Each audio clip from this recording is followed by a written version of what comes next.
नमस्कार. वृत्तम मराठी दिनविशेषमध्ये आपलं स्वागत. आज 15 सप्टेंबर. आजच्या दिवशी भारतात आणि जगभरात घडलेल्या ठळक घडामोडींचा आढावा घेऊया या भागात. सुभेदार करम सिंह यांचा जन्म 15 सप्टेंबर 1915 रोजी पंजाबमध्ये झाला. त्यांना 1948 मध्ये अतुलनीय शौर्य दाखवल्याबद्दल परमवीर चक्र हा भारताचा सर्वोच्च सैनिकी पुरस्कार देण्यात आला होता. जिवंतपणी परमवीर चक्र मिळवणारे सुभेदार करम सिंह हे पहिलेच सैनिक होते. ते 1941 मध्ये सैन्यात भरती झाले. त्यानंतर दुसऱ्या महायुद्धात त्यांनी बर्माच्या वतीनंही लढाईत भाग घेतला.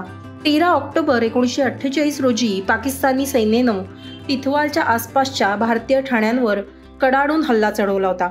यावेळेस लान्स नाईक करम सिंह हे सरहद्दीवरच्या ठाण्याचं नेतृत्व करत होते. या हल्ल्यादरम्यान स्वतः जखमी होऊनही जखमी झालेल्या 2 शिपायांना त्यांनी एका इतर सैनिकासह पाठीवर उचलून नेलं. त्याचबरोबर चाललेल्या धुमश्चक्रीत ते सतत सैनिकांना धीर देत एकीकडे हातगोळे शत्रूवर फेकत होते. या प्रतिहल्ल्याला कंटाळत भेदरलेल्या पाकिस्तान्यांनी लगेचच पळ काढला. या अतुलनीय शौर्याबद्दल करम सिंह यांना परमवीर चक्र प्रदान करण्यात आलं. सैन्यातील सेवेनंतर सुभेदार करम सिंह हे आपल्या गावात साधं जीवन जगले आणि उरलेलं आयुष्य त्यांनी समाजसेवेसाठी अर्पण केलं. 20 जानेवारी 1993 रोजी त्यांचं निधन झालं.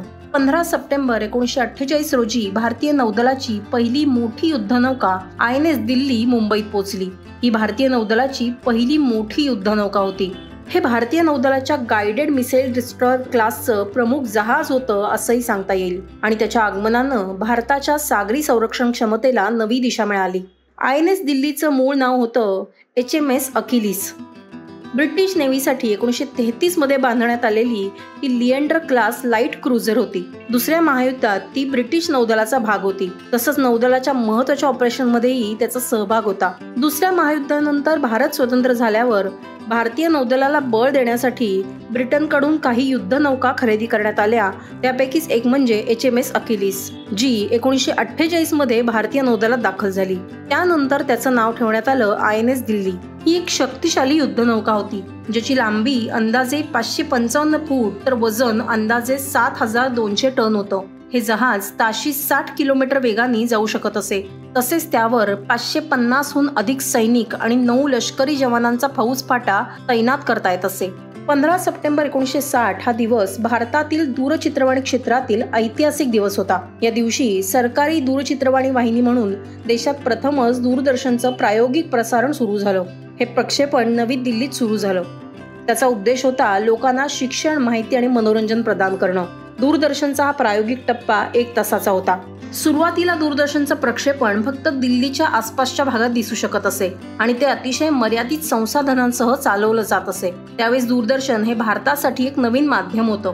दूरदर्शनचं प्रसारण हळूहळू वाढत गेलं आणि 1976 मध्ये ते ऑल इंडिया रेडिओपासून वेगळं झालं आणि त्याची एक स्वतंत्र संस्था बनली.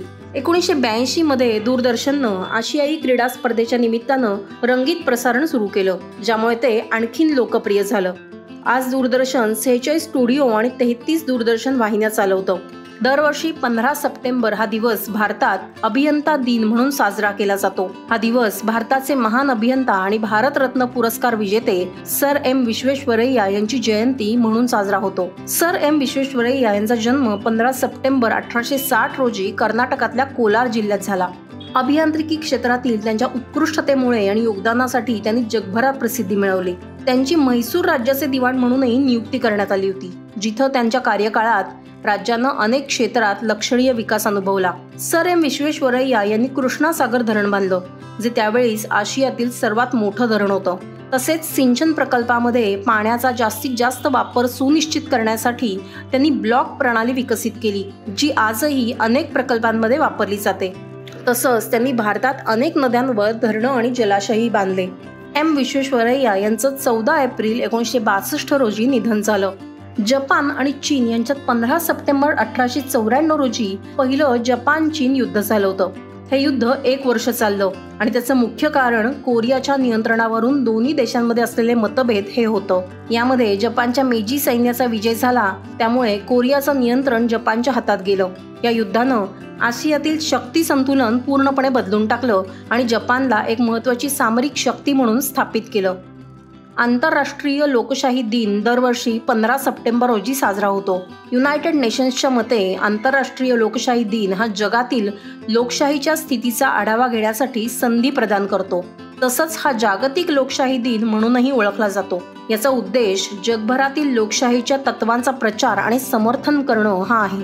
राष्ट्रीय स्वयंसेवक संघाचे 5वे सरसंघचालक के.एस. सुदर्शन यांचा आज स्मृतिदिन.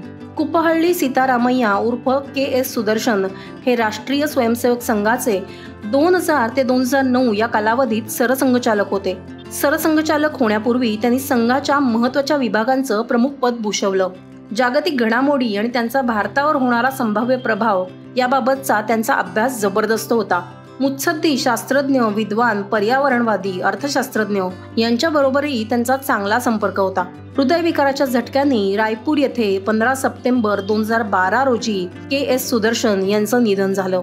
विश्व हिंदू परिषदेचे अध्यक्ष अशोक सिंघल यांचा जन्म 15 सप्टेंबर 1926 रोजी आग्रा इथं झाला होता. इंजिनिअरिंगचं शिक्षण घेतल्यानंतर 1942 मध्ये सिंघल यांनी राष्ट्रीय स्वयंसेवक संघासाठी पूर्णवेळ प्रचारक म्हणून काम करण्यास सुरुवात केली.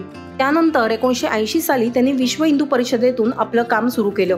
90च्या दशकात श्रीराम जन्मभूमी मंदिर आंदोलनासाठी प्रत्येक घरातून एक वीट आणि एका कारसेवकाची मागणी करत त्यांनी विश्व हिंदू परिषदेचं नाव आणि काम गावागावात पोहोचवलं. या आंदोलनात देशभरातून कार्यकर्ते जोडले गेले. सिंघल यांनी 20 वर्ष विश्व हिंदू परिषदेचं आंतरराष्ट्रीय कार्याध्यक्षपदही भूषवलं. 17 नोव्हेंबर 2015 ला त्यांचं गुडगाव इथे उपचारादरम्यान निधन झालं. तर हे होते आजचे दिनविशेष. हा व्हिडिओ तुम्हाला आवडला असेल तर लाईक करा, शेअर करा आणि तुमचा अभिप्राय या व्हिडिओ खाली कमेंट करून आम्हाला नक्की कळवा. धन्यवाद.